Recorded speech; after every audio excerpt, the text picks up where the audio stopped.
My stepdaughter laughed that I wasn't real family while her mom nodded. So I stopped paying club fees, returned the uniform I bought, and let her coach call her father. Practice ended early. He's not a real family. He's just here. That's what my stepdaughter said about me at a family barbecue while everyone laughed, including her mother, my wife, the woman I'd been financially supporting for 3 years while raising her daughter like my own. That sentence didn't just sting. It rewired something in my brain.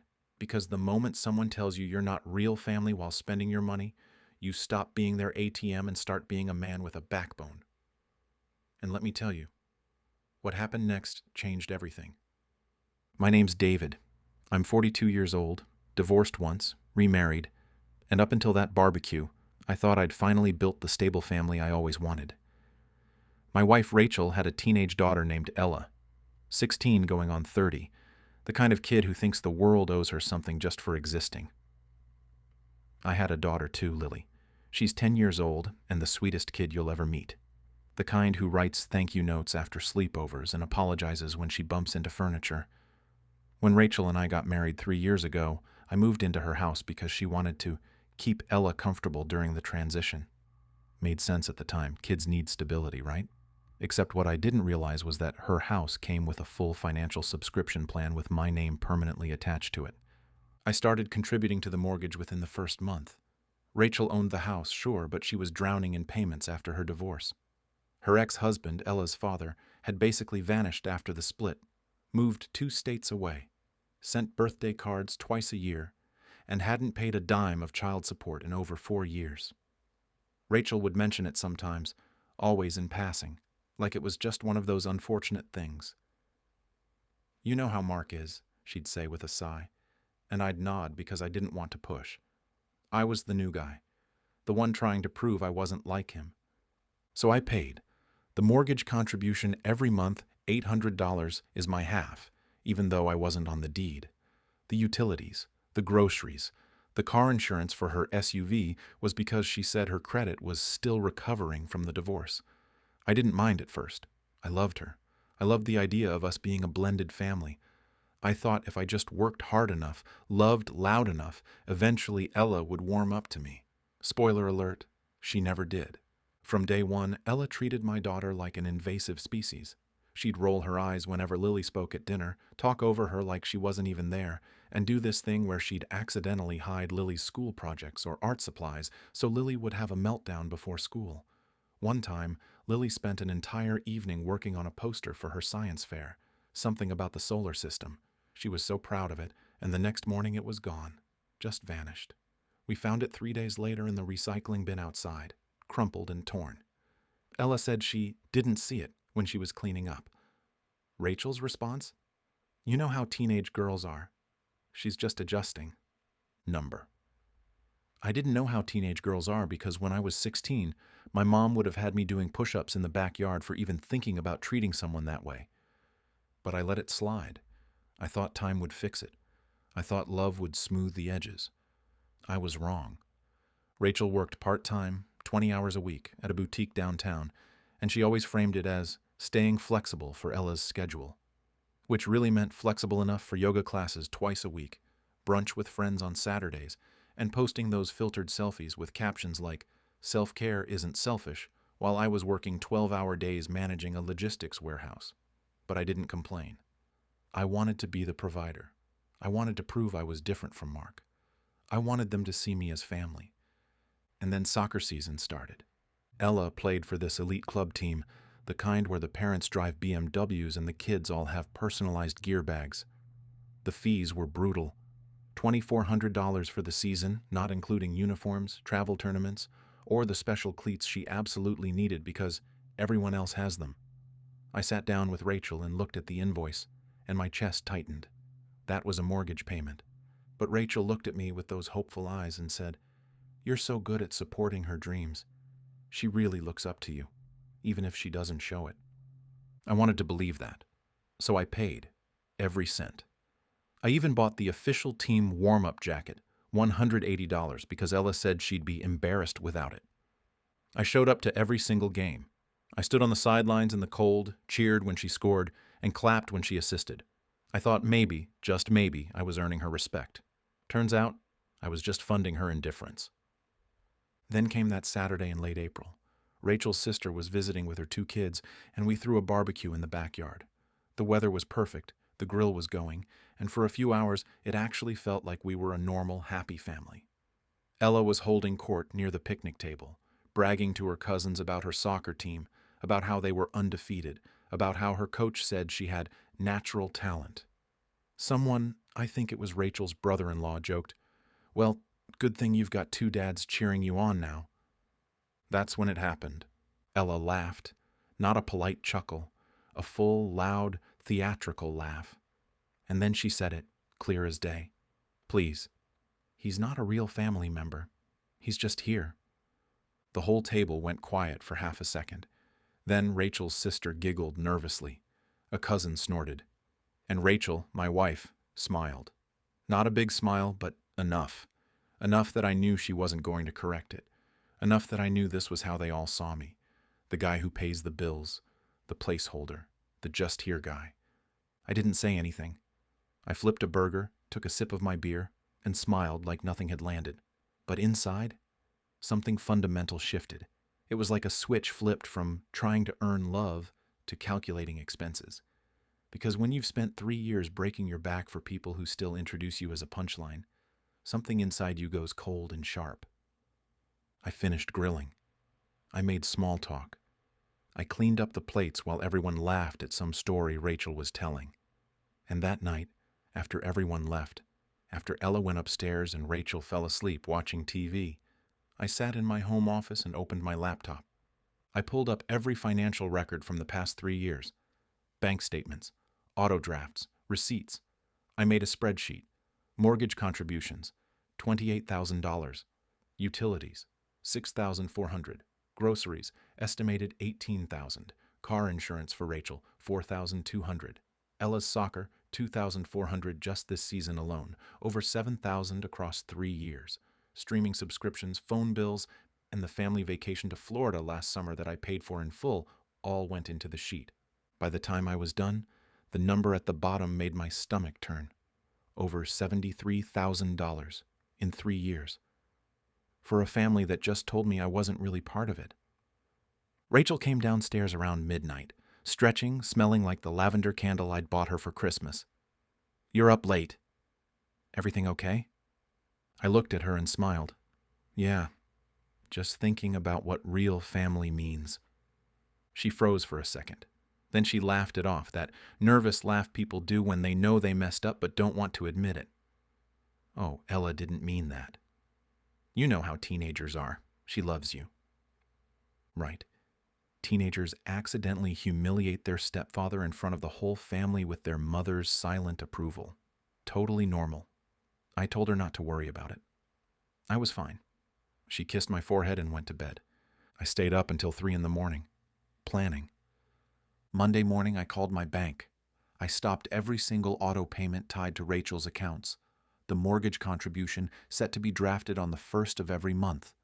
The utility payments, the car insurance. I redirected them all back to my personal account and opened a new checking account, one with only my name on it. Then I transferred half the funds from our joint account into the new one. Exactly half. Fair and clean.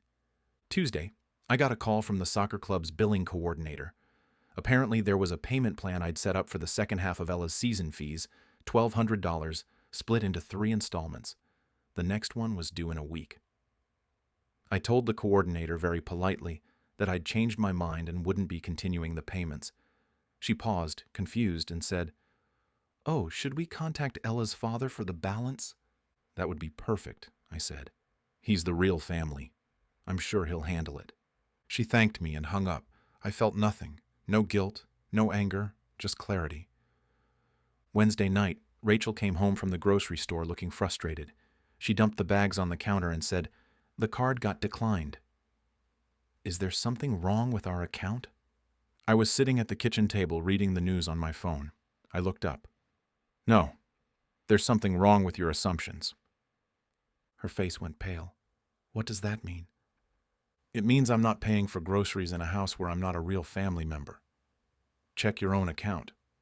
She stared at me like I'd just spoken a foreign language. David, are you serious right now? Over something Ella said? She's 16.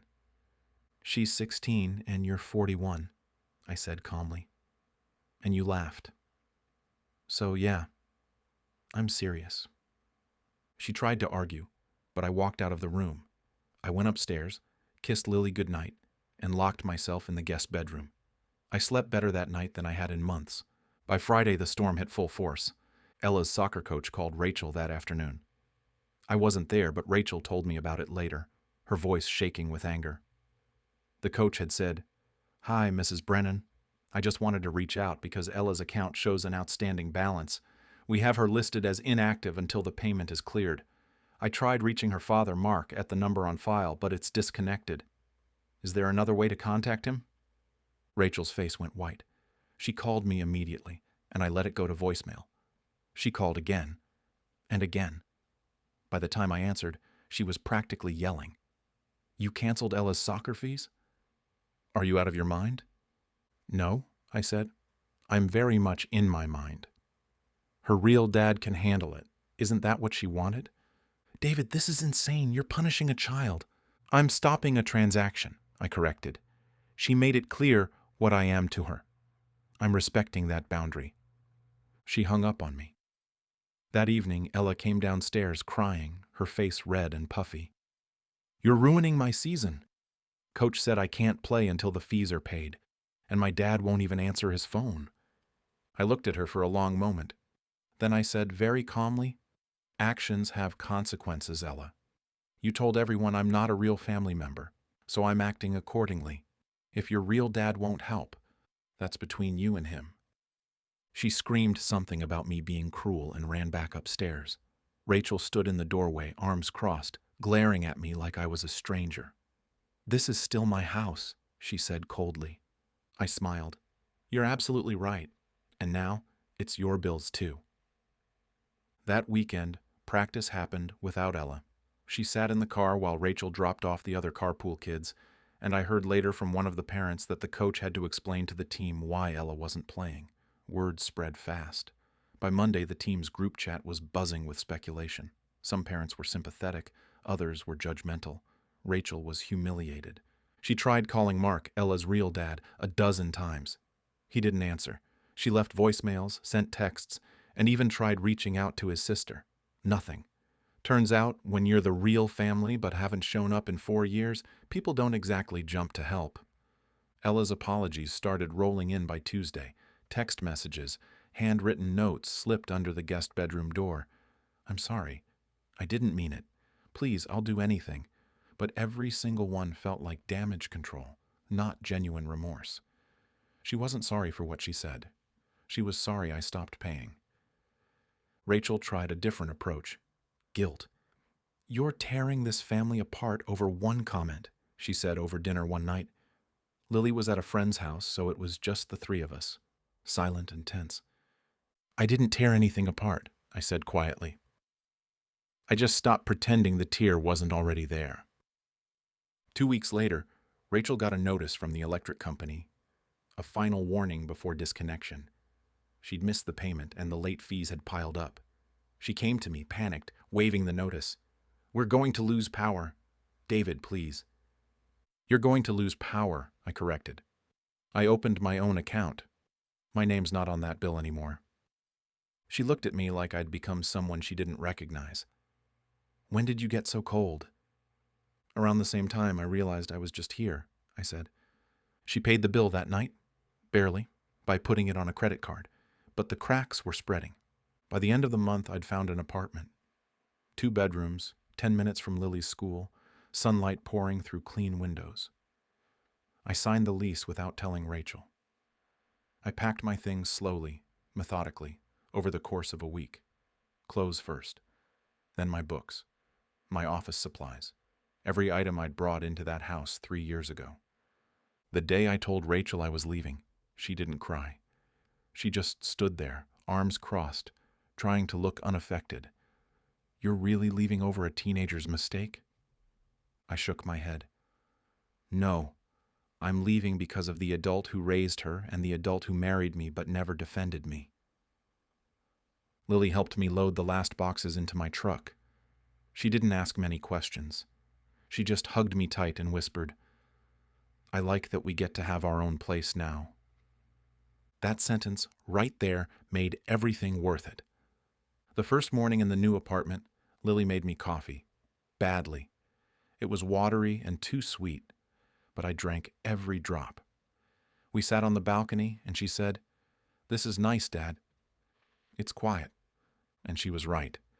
For the first time in 3 years, I could breathe without wondering if I was doing enough, giving enough, being enough. Rachel started texting a few days later. Short, clipped messages. "We're struggling with the mortgage. Ella misses you. Can we talk?" I didn't respond, because sometimes closure isn't a conversation. It's the sound of silence when you finally stop chasing approval that was never coming. A month passed. I started sleeping better, eating better. I even started going to the gym again, something I'd given up because I was always too tired from working double shifts to keep their lives comfortable. Lily thrived. No more tense dinners, no more walking on eggshells around Ella. Just us, rebuilding. Then one afternoon, I ran into Rachel's sister at the grocery store. She looked uncomfortable when she saw me, but she stopped to chat. "How are you?" she asked, and I could tell she genuinely wanted to know. "Better than I've been in years," I said honestly. She nodded slowly. "Rachel's struggling. They listed the house. She couldn't keep up with the payments. She's working full-time now, and Ella had to quit the club team. She's on the school team now. It's free." I didn't gloat. I didn't smile. I just nodded. "I hope they figure it out." She looked at me sadly. "For what it's worth, I think Ella's finally realizing what she lost. She asked about you last week.